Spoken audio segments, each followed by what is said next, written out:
Ladies and gentlemen, the very word secrecy is repugnant in a free and open society, and we are, as a people, inherently and historically opposed to secret societies, to secret oaths, and to secret proceedings. For we are opposed around the world by a monolithic and ruthless conspiracy that relies primarily on covert means for expanding its sphere of influence, on infiltration instead of invasion, on subversion instead of elections, on intimidation instead of free choice. It is a system which has conscripted vast human and material resources into the building of a tightly knit, highly efficient machine that combines military, diplomatic, intelligence, economic, scientific, and political operations. Its preparations are concealed, not published. Its mistakes are buried, not headlined. Its dissenters are silenced, not praised. No expenditure is questioned, no secret is revealed. That is why the Athenian lawmaker Solon decreed it a crime for any citizen to shrink from controversy.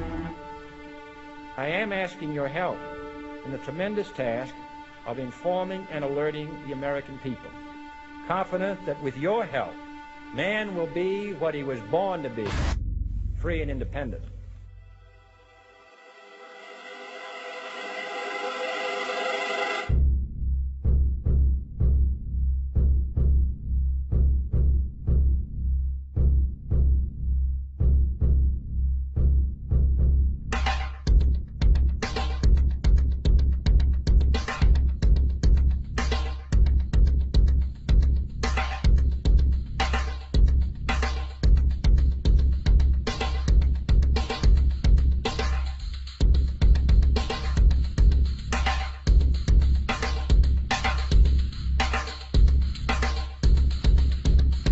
(1775), the American Revolutionary War began as the American colonies sought to detach from England and its oppressive monarchy.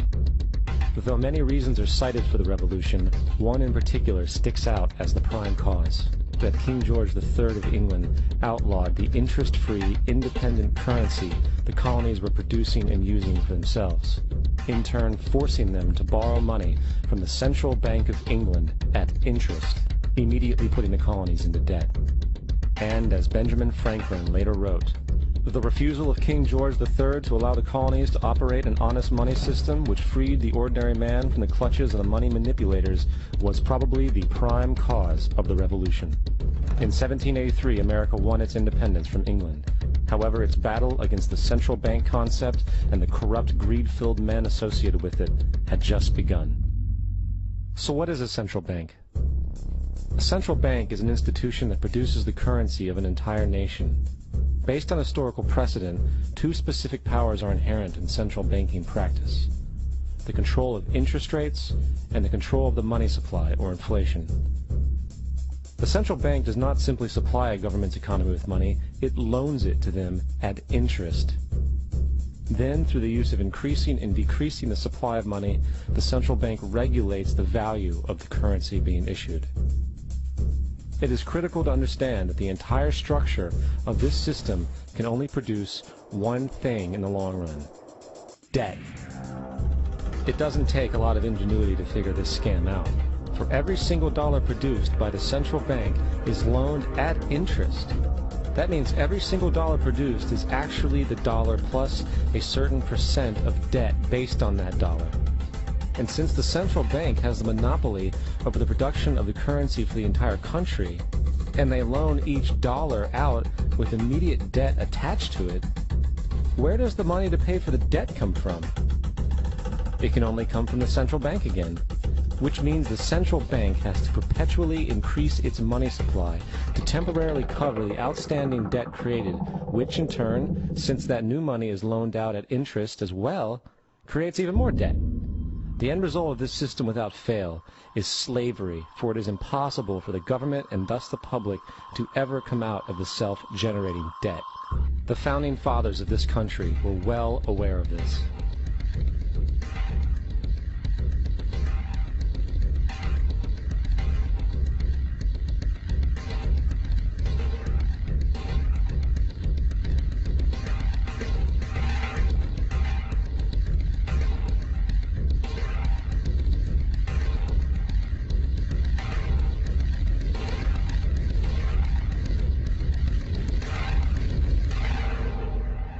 By the early 20th century, the U.S. had already implemented and removed a few central banking systems, which were swindled into place by ruthless banking interests. At this time, the dominant families in the banking and business world were the Rockefellers, the Morgans, the Warburgs, the Rothschilds. And in the early 1900s, they sought to push, once again, legislation to create another central bank. However, they knew the government and public were very weary of such an institution, so they needed to create an incident to affect public opinion. So, J.P. Morgan, publicly considered a financial luminary at the time, exploited his mass influence by publishing rumors that a prominent bank in New York was insolvent or bankrupt. Morgan knew this would cause mass hysteria, which would affect other banks as well. And it did. The public, in fear of losing their deposits, immediately began mass withdrawals. Consequently, the banks were forced to call in their loans, causing the recipients to sell their property, and thus a spiral of bankruptcies, repossessions, and turmoil emerged, putting the pieces in each other. After this bill was constructed, it was then handed over to their political frontman, Senator Nelson Aldrich, to push through Congress. And in 1913, with heavy political sponsorship by the bankers, Woodrow Wilson became president, having already agreed to sign the Federal Reserve Act in exchange for campaign support. And 2 days before Christmas, when most of Congress was at home with their families, the Federal Reserve Act was voted in, and Wilson in turn made it law. Years later, Woodrow Wilson wrote, in regret,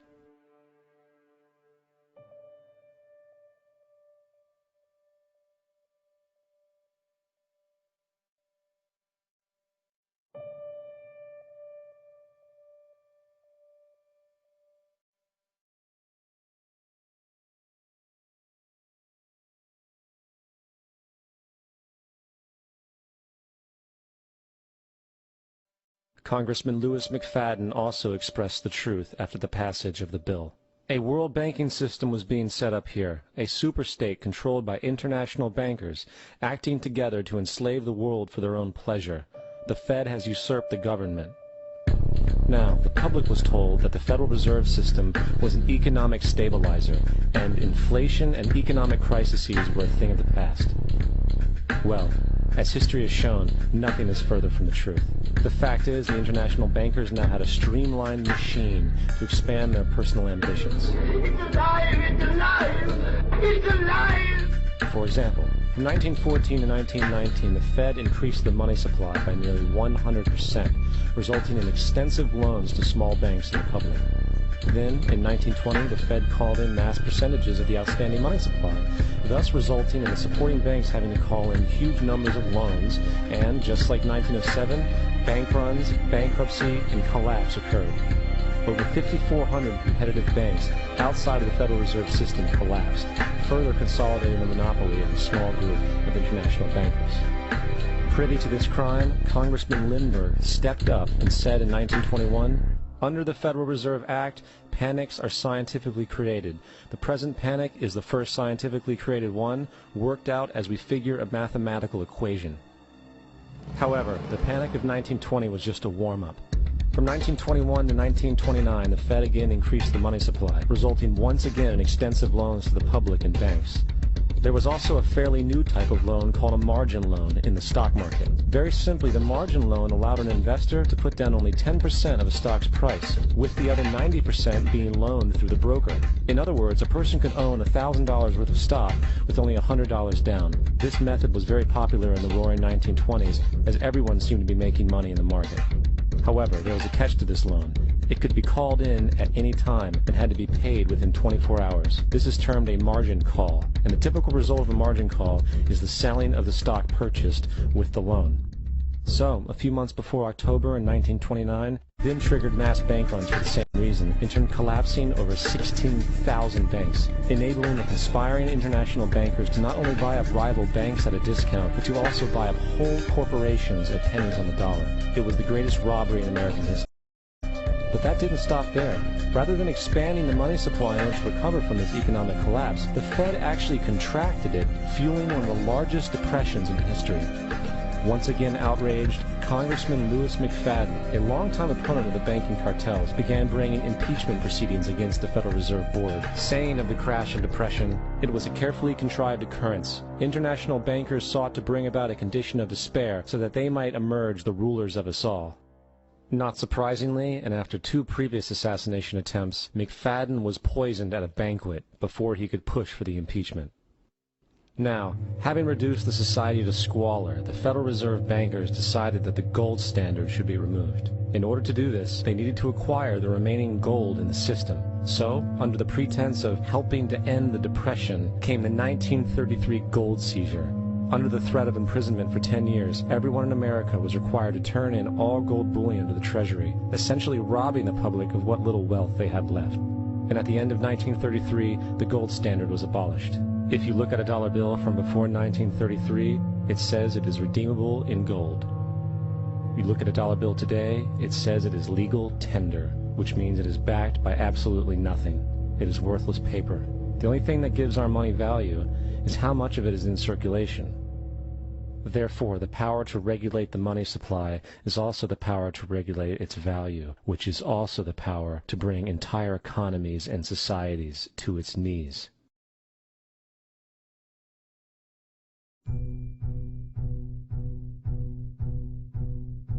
It's important to clearly understand, the Federal Reserve is a private corporation. It is about as Federal as Federal Express. It makes its own policies and is under virtually no regulation by the U.S. government. It is a private bank that loans all the currency at interest to the government, completely consistent with the fraudulent central banking model that the country sought to escape from when it declared independence in the American Revolutionary War. Now, going back to 1913, the Federal Reserve Act was not the only unconstitutional bill pushed through Congress. They also pushed the federal income tax. It's worthwhile to point out that the American public's ignorance towards the federal income tax is a testament to how dumbed down and oblivious the American population really is.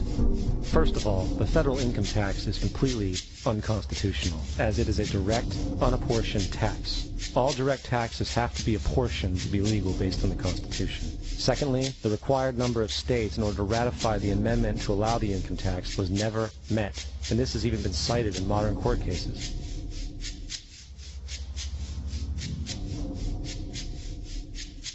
Third, at the present day, roughly 35% of the average worker's income is taken from them via this tax. That means you work 4 months out of the year to fulfill this tax obligation. And guess where that money goes? It goes to pay the interest on the currency being produced by the fraudulent Federal Reserve Bank, a system that does not have to exist at all. Not 1 cent of this tax goes towards any governmental program whatsoever. Not 1 cent. The money you make working 4 months out of the year goes almost literally into the pockets of the international bankers who own the private Federal Reserve Bank. And fourth, even with the fraudulent government claim as to the legality of the income tax, there is literally no statute, no law in existence that requires you to pay this tax. Period. I really expected that, of course there's a law that you can point to in the law book, the code, that requires you to file a tax return. Of course there is. I was at that point where I couldn't find the statute that clearly made a person liable, at least not me and most people I know, and I had no choice in my mind except to resign. Based on the research that I did throughout the year 2000 and that I'm still doing, I have not found that law. I've asked Congress, we've asked a lot of people in the IRS commissioners, helpers. They can't answer, because if they answer, the American people are going to know that this whole thing is a fraud. I haven't filed an federal income tax return since I left. I have not filed a tax return since 1999. The income tax is nothing less than the enslavement of the entire country. Now, the control of the economy and the perpetual robbery of wealth is only one side of the Rubik's Cube the bankers hold in their hands. The next tool for profit and control is war. Since the inception of the Federal Reserve in 1913, a number of large and small wars have commenced. The 3 most pronounced were World War I, World War II, and Vietnam. World War I. In 1914, European wars broke out centered around England and Germany. The American public wanted nothing to do with the war. In turn, President Woodrow Wilson publicly declared neutrality. However, under the surface, the U.S. administration was looking for any excuse it could find to enter it. Woodrow Wilson's top advisor and mentor was Colonel Edward House, a man with intimate connections with the international bankers who wanted to end the war. In a noted observation by Secretary of State William Jennings, the large banking interests were deeply interested in the World War because of the wide opportunities for large profits. It's important to understand that the most lucrative thing that can happen for the international bankers is war, for it forces the country to borrow even more money from the Federal Reserve Bank at interest. In a documented conversation between Colonel House, Wilson's advisor, and Sir Edward Grey, the Foreign Secretary of England, regarding how to get America into the war, Grey inquired, "What will Americans do if Germans sink an ocean liner with American passengers on board?" House responded, "I believe that a flame of indignation would sweep the United States, and that by itself would be sufficient to carry us into war." So, on May 7, 1915, on essentially the suggestion of Sir Edward Grey, a ship called the Lusitania was deliberately sent into German-controlled waters, where German military vessels were known to be. And, as expected, German U-boats torpedoed the ship, exploding stored ammunition, sinking it in 18 minutes, killing 1,200 people. To further understand the deliberate nature of this setup, the German embassy actually put advertisements in the New York Times telling people that if they boarded the Lusitania, they did so at their own risk, as such a ship sailing from America to England through the war zone would be liable to destruction. In turn, and as anticipated, the sinking of the Lusitania caused a wave of anger among the American population, and America entered the war a short time after. The First World War caused 323,000 American deaths. J.D. Rockefeller made $200 million off of it. That's about $1.9 trillion by today's standards. Not to mention the war cost about $30 billion for America, most of which was borrowed from the Federal Reserve Bank at interest, furthering the profits of the international bankers. World War II. On December 7, 1941, Japan attacked the American fleet at Pearl Harbor, triggering our entry into that war. President Franklin D. Roosevelt declared the attack was a day that will live in infamy. A day of infamy indeed, but not because of the alleged surprise attack on Pearl Harbor. After 60 years of surfacing information, it is clear that not only was the attack on Pearl Harbor known weeks in advance, it was outright wanted and provoked.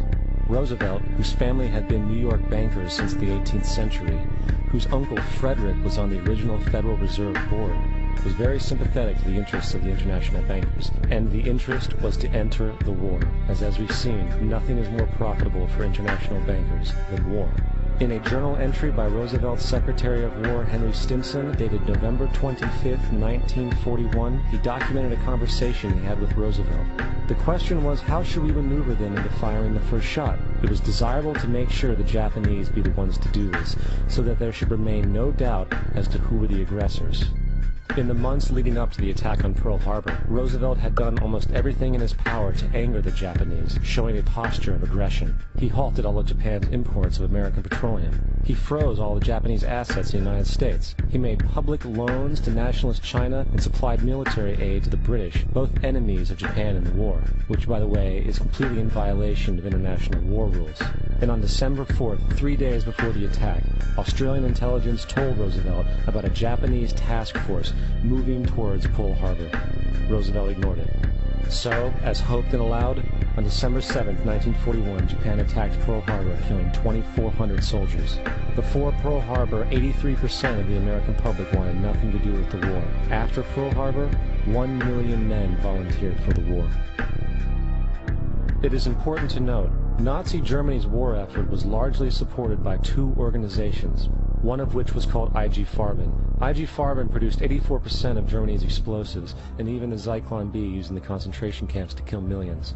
One of the unspoken partners of IG Farben was J.D. Rockefeller's Standard Oil Company in America.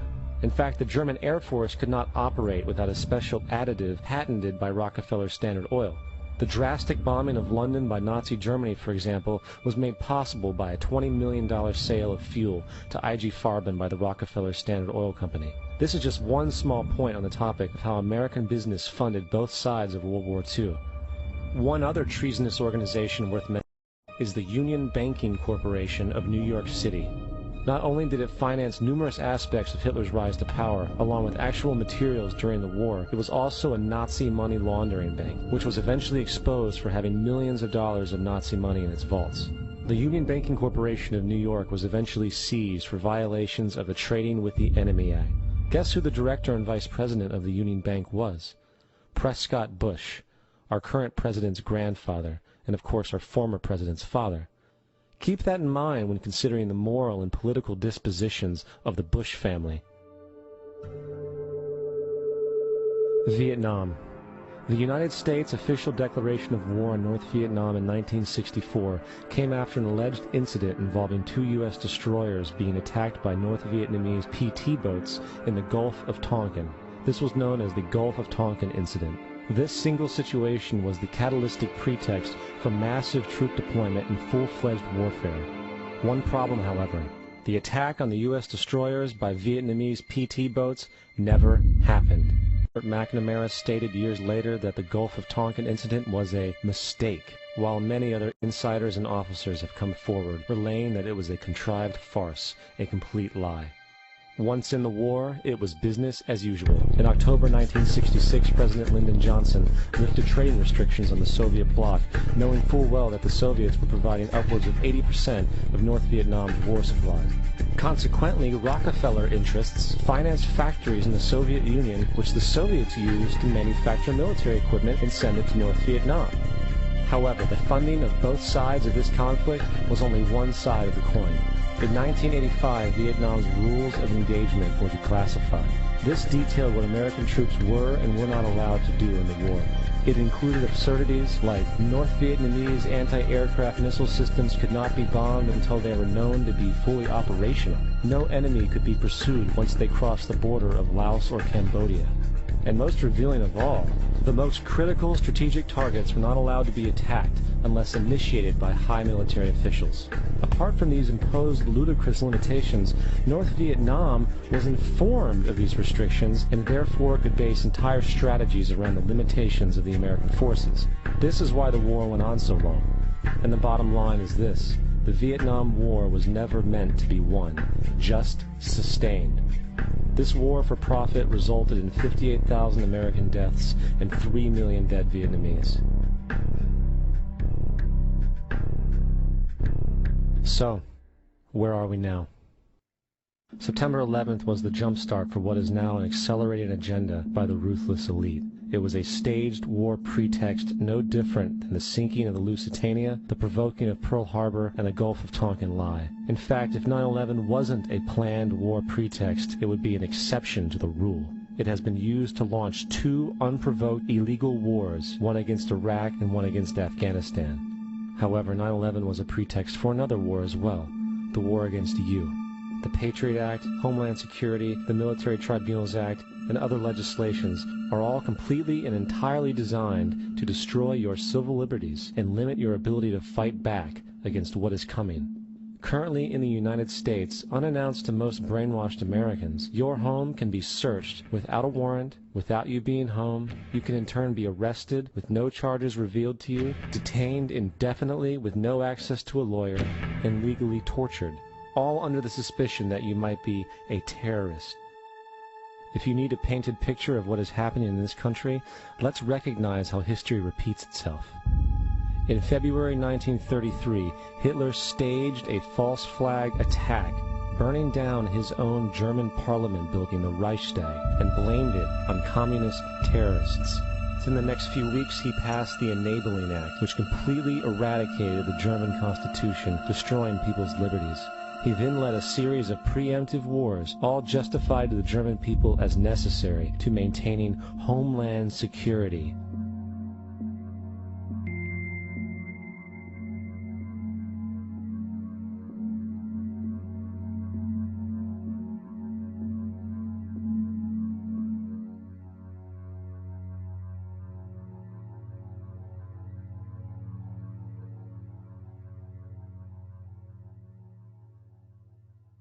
Am Schicksal des Kommunismus und der sich mit ihm verbrüdernden anderen Organisationen ändert dies nichts.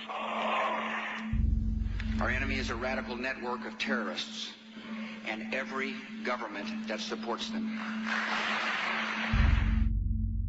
It's time to wake up. The people in power go out of their way to make sure that you are perpetually misled and manipulated. The majority's perception of reality, especially in the political arena, is not their own. It is shrewdly imposed upon them without them even knowing it. For example, the public at large actually believes the invasion of Iraq is going badly, as sectarian violence doesn't seem to stop. What the public fails to see is that the destabilization of Iraq is exactly what the people behind the government want. This war is to be sustained so the region can be divided up, domination of the oil maintained, continual profits reaped for the defense contractors, and most importantly, permanent military bases established to be used as a launching pad against other oil-bearing, non-conforming countries such as Iran and Syria. For further implication that the civil war and destabilization is purely intentional, in 2005, 2 elite British SAS officers were arrested by Iraqi police after being caught driving around in their car shooting at civilians while dressed up as Arabs. After being arrested and taken to a jail in Basra, the British Army immediately requested the release of these men. When the Basra government refused, British tanks came in and physically broke out the men from the Basra prison. If you wish to destroy an area, how do you do it? Well, there are 2 ways. You can go in there and bomb it and so forth, but that is not very efficient. What you do is you try to get the people in that area to kill each other and to destroy their own territory, their own farms. And that's what's been done in that area. The way in which you destroy an opponent is get him to destroy himself by dividing his ranks against one another. Then you feed both sides. You have agents feeding both sides, inflaming both sides. And they kill each other off. And it's time that some of us woke up to this reality to understand that people who try to maintain empires and create empires do it by manipulating the people they're trying to conquer. You might want to ask yourself why the entire culture is utterly saturated with mass media entertainment from all sides, while the educational system in America continues its stupefying downward slide since the U.S. government decided to take over and subsidize the public school system. What your government pays for, it gets. When we understand that, then we look at government-financed institutions of education and see the kind of students and the kind of education that's being turned out by these government-financed schools. Logic will tell you that if what is being turned out in those schools was not in accord with what the state and the federal government wanted, then it would change it. The bottom line is that the government is getting what they have ordered. They do not want your children to be educated. They do not want you to think too much. That is why our country and our world has become so proliferated with entertainments, mass media, television shows, amusement parks, drugs, alcohol, and every kind of entertainment to keep the human mind entertained, so that you don't get in the way of important people by doing too much thinking. You had better wake up and understand that there are people who are guiding your life and you don't even know it. We're in a lot of trouble because you people and 62 million other Americans are listening to me right now, because less than 3% of you people read books, because less than 15% of you read newspapers, because the only truth you know is what you get over this tube. Right now, there is an entire generation that never knew anything that didn't come out of this tube. This tube is the gospel, the ultimate revelation. This tube can make or break presidents, popes, prime ministers. This tube is the most awesome goddamn force in the whole godless world. And woe is us if it ever falls into the hands of the wrong people. And when the largest company in the world controls the most awesome goddamn propaganda force in the whole godless world, who knows what shit will be peddled for truth on this network. Television is not the truth. Television is a goddamn amusement park. Television is a circus, a carnival, a traveling troupe of acrobats, storytellers, dancers, singers, jugglers, sideshow freaks, lion tamers, and football players. We're in the boredom-killing business. But you people sit there day after day, night after night, all ages, colors, creeds. We're all you know.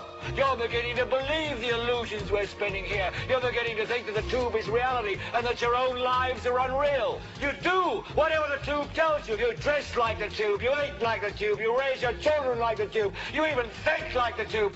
This is mass madness, you maniacs. In God's name, you people are the real thing. We are the illusion. The last thing the men behind the curtain want is a conscious, informed public capable of critical thinking, which is why a continually fraudulent zeitgeist is output via religion, the mass media, and the educational system. They seek to keep you in a distracted, naive bubble, and they are doing a damn good job of it. In 2005, an arrangement between Canada, Mexico, and the United States was made. This arrangement, unannounced to the public, unregulated by Congress, merges the United States, Mexico, and Canada into one entity, erasing all borders. It's called the North American Union. You might want to ask yourself why you've never heard of this. In fact, there is only one mainstream reporter who has actually heard of and has had the courage to cover this issue. The Bush administration's open borders policy and its decision to ignore the enforcement of this country's immigration laws is part of a broader agenda. President Bush signed a formal agreement that will end the United States as we know it, and he took the step without approval from either the U.S. Congress or the people of the United States. It's a deal that few have even heard of. It's being done again by very few people at the very top on behalf of the investment class, but the working class of people. Political officials across our country, from communities, from cities and so forth, they don't know anything about this. This isn't some trade agreement. It is a total removal of sovereignty from these countries, which will also result in a completely new currency called the Amero. Fall. Apart from that, I think one thing people who are dollar-based need to focus on is the Amero. That's the one thing that nobody's talking about, but I think it's going to have a big impact on everybody's life in Canada, the U.S., and Mexico. The Amero is the proposed new currency for the North American community, which is being developed right now between Canada, the U.S., and Mexico to make a borderless community, much like the EU, and the dollar, Canadian dollar, U.S. dollar, and the Mexican peso replaced by the Amero. By default of this agreement, the American Constitution will eventually be obsolete. You would think that a situation like this would be on the cover of every major newspaper. That is until you realize that the people who are behind this movement are the same people behind the mainstream media, and you are not told what you're not supposed to know. The North American Union is the same concept as the European Union, the African Union, and the soon-to-be Asian Union, and the same people are behind all of them. And, when the time is right, the North American Union, the European Union, the African Union, and the Asian Union will be merged together, forming the final stages of a plan these men have been working on for over 60 years. A one-world government.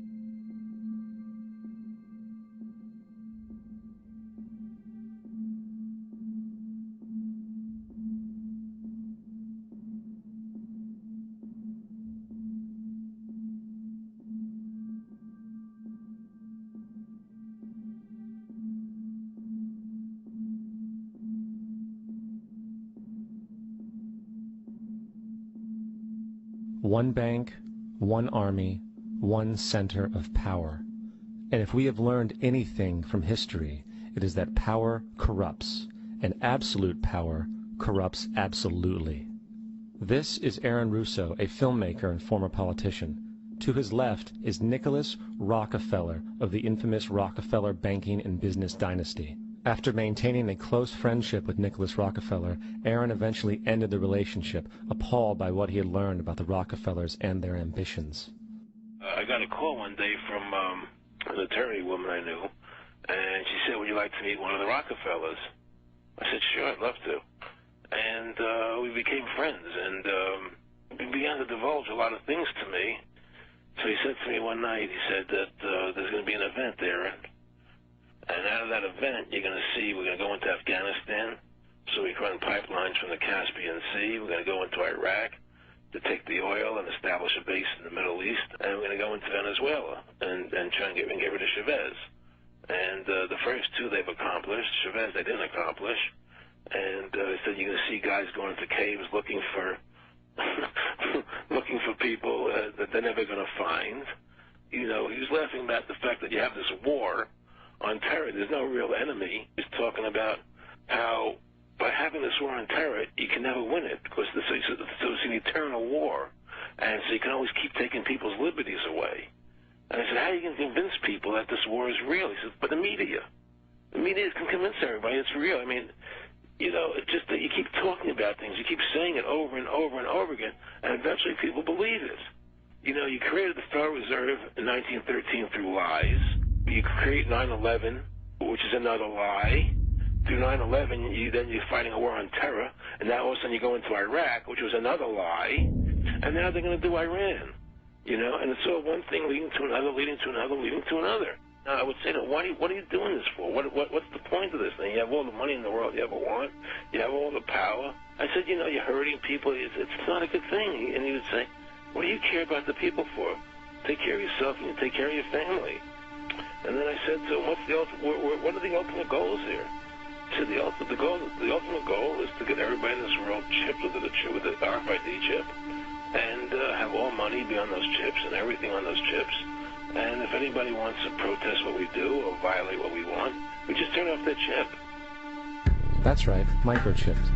In 2005, Congress, under the pretense of immigration control and the so-called war on terrorism, passed the REAL ID Act, under which it is projected by May 2008, you will be required to carry around a federal identification card, which includes on it a scannable barcode with your personal information. However, this barcode is only an intermediary step before the card is equipped with a VeriChip RFID tracking module, which will use radio frequencies to track your every move on the planet. If this sounds foreign to you, please note that the RFID tracking chip is already in all new American passports. And the final step is the implanted chip, which many people have already been manipulated into accepting under different pretenses. We have a Florida family who are really pioneers in a brave new world. They have volunteered to be the first ever to have microchip identification devices implanted into their body. After 9/11, I was really concerned with the security of my family. I wouldn't mind having something planted permanently in my arm that would identify me. In the end, everybody will be locked into a monitored control grid where every single action you perform is documented. And if you get out of line, they can just turn off your chip, for at that point in time, every single aspect of society will revolve around interactions with the chips. This is the picture that is painted for the future if you open your eyes to see it. A centralized one-world economy where everyone's moves and everyone's transactions are tracked and monitored, all rights removed. The most incredible aspect of all. These totalitarian elements will not be forced upon the people. The people will demand them. For the social manipulation of society through the generation of fear and division has completely detached humans from their sense of power and reality. A process which has been going on for centuries, if not millennia. Religion, patriotism, race, wealth, class, and every other form of arbitrary, separatist identification and thus conceit has served to create a controlled population, utterly malleable in the hands of the few. Divide and conquer is the motto, and as long as people continue to see themselves as separate from everything else, they lend themselves to being completely enslaved.